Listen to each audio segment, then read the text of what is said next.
Before I get into the nitty-gritty about our company in general, I want to talk about my past. What led to me getting WPF Holdings started? What was my background? What was my experience?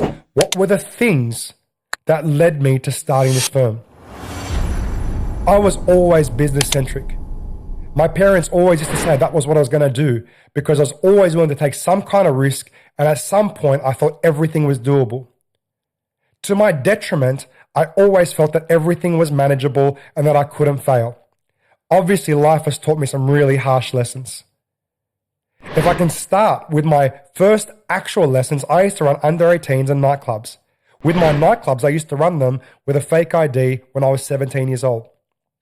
That first initial business was designed to hand out flyers, do events, charge a door fee, and then the club would make their money off drinks. I was super successful for what I was at university. They used to really piss my parents off because the club scene is not the right place to be in for a young man trying to make it. I was at university, failing consistently, playing basketball, trying to be successful at that at the same level, but I was hitting every single weekend up like it was my last. I wasn't concerned with drugs. I wasn't concerned with alcohol. I had no interest. It was all about building a legacy and making it happen. My philosophy was simple. I went to school with some pretty rich kids. My parents worked super hard to make me get there. But what I saw was a bunch of sport brats. So my simple thinking was I was going to be successful. I was going to sell a large company. And when I sold that large company, I was going to commit my life to charity so my children would know that life is about service. This was my thought process at 13. It has not changed. The goal in 24 months is to sell my firm and have every single thing focused on my charitable enterprises. While I was doing the clubs, I was producing a lot of money per month, a lot, for a 16, 17-year-old. And I was blowing it, spending it on the next event and the next event, and also spending it on friends and making myself really cool because I was successful. Obviously not the right mindset to have as a business owner. One day, I signed a contract with a club called Gas Nightclub. This club was going to be the biggest out of all of them. It had a 3,000 capacity venue. I committed myself to a $20,000 par tab, which meant that if the club only does $17,000 in alcohol sales, I owed the club owners $3,000. I did it on a Friday night. The event was called Freestyle Flow, and my job was to get as many people in the room as possible for a freestyle rap tournament. This is the era of 8 Mile and Eminem, and this was a really exciting piece, and we're doing lots of different trial battle rap competitions. I even had my own battle rap crew. 3 weeks before the launch, after spending $160,000 on marketing, flyers, radio ads, everything, the club got shut up. The club got closed down, and everything I'd worked towards had gone. I had borrowed money from lots and lots of people to make this all happen, despite the fact that I was making significant amounts of money. But it was all over that day. My first kick to the nuts came in the form of Freestyle Flow. I ran 3 more events, paid the money back, and it was all done. Then it was all about Give Kindly. Give Kindly, which I launched when I was 13 years old. The job was to sell products online, and a percentage of each purchase went to a charity of the client's choice, and they would claim everyday purchases as a tax deduction. This was my solid idea. I was so excited about it, and this is what was going to be happening for my future. The first attempt at it, with very little cash, I established the website. I did this massive grand opening, and everything was super exciting. On the day of the grand opening, because I didn't put the right money into the website, the site crashed. And then it was all over.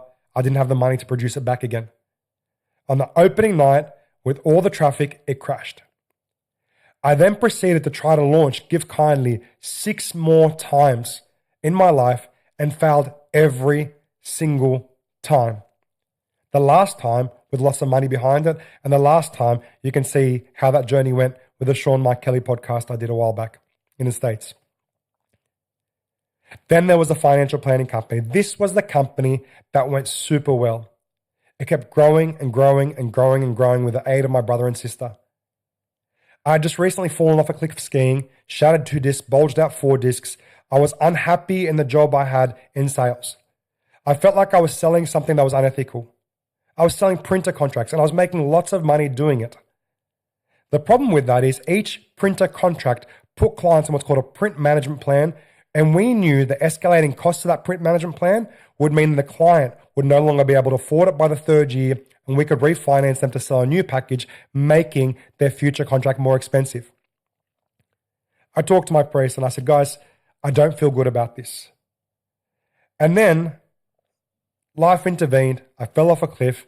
I was stuck in a hospital bed while I was trying to recover. My sister approached me and said, there's this AMP Horizons Academy, which my sister was actually working in AMP at the time. It's an academy to become a financial planner. I joined. I got in through an interview with the help of my sister, and I lied through my teeth and said I had my financial planning license. This particular system took 3 months as a program to get you qualified. They kept asking for my certificate, and I never could show it to them. I would wake up every day at 2 a.m. in the morning. I would do my coursework. And then with this particular course, every day you had an exam, and if you fell below the 80% pass mark, you were kicked out of the program. So from 2 a.m. to 4 a.m., I would do my coursework for my exam, and then from 4 a.m. all the way through till 6 p.m., I would do my coursework for the exam at night time. I graduated. I didn't get kicked out, and I was fully licensed by the time it was all over, and I started my career as a financial planner in the AMP Horizons program.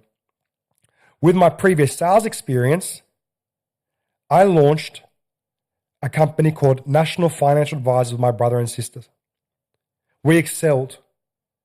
Within 2 years, we were the number one ranked financial planning practice in that AMP system. We were bringing in close to 60 to 70 new clients every single month.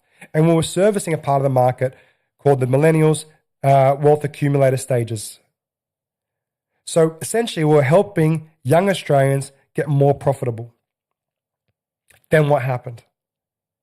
Future financial advice was that we had to charge for our service. Financial planning was expensive, so we were charging significant amounts of money.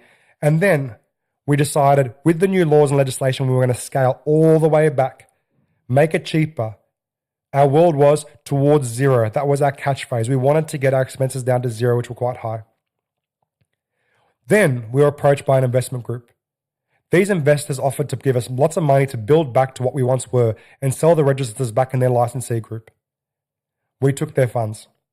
My first mistake in dealing with an investor. We took the money, we saw the shining light, we shifted off our philosophy as exactly how we were going to be successful. As we put more and more time and effort into this exercise, we had our first payment, $170,000 every month designed to grow. That came in September. It was supposed to come in July. So we'd already accrued expenses. Our cash flow reserves were going down. October, the next 170 was due. They said it was delayed. November, it was due. They said it was delayed. December, it was delayed. So we have now burnt through hundreds of thousands of dollars a month, and we're now at the cusp of going bankrupt. Lo and behold, sitting down to Christmas dinner, we see an article. They were trading without a license. Their license has been revoked. We lost the company. We knew there was no recovering. We'd accrued our expenses based on the contract we had, but the contract we had with the company was no longer chaseable. Lots of people lost money. I lost money. And there was fraud. We were forced to pay back the fraud. Sorry, weren't forced to. We paid back the fraud. The clients who lost money, we paid from our pockets. I went from being incredibly wealthy to incredibly poor. From being incredibly poor, we almost lost our house. We were packing up our house. We were packing up everything we owned. We had multiple properties December 2018. I just had my daughter. My father, may he rest in peace, was passing away. We were getting ready to move into the basement of my in-laws. They offered us the house. We took the basement. We were getting ready to move into that basement, about to lose every single thing. My boat was hit by a contractor 6 months earlier, and I was fighting for the insurance money. December 22nd, 2018, that money came. I split it with my business partner and co-founder Yusuf, and said, let's just get through Christmas and figure this out later. My properties were not selling. They were not selling at all. We We had open homes with Bell Property in Castle Hill week after week after week, and no one was coming. And our view was that the actual real estate market didn't do anything but put ads on realestate.com. The market was down. That was our view. So I put a post online. Why rent when you can buy? Deposit finance provided. Why rent when you can buy? Deposit finance provided. December 22nd, 2018. 4,500 inquiries later, we knew we had something. We didn't know what it was. We didn't know how to make money from it. Exit the story now. This is where the journey begins. Stay tuned for more of the story. Top of this page, you'll see the link to the next episode. Subscribe to watch more and press the next link.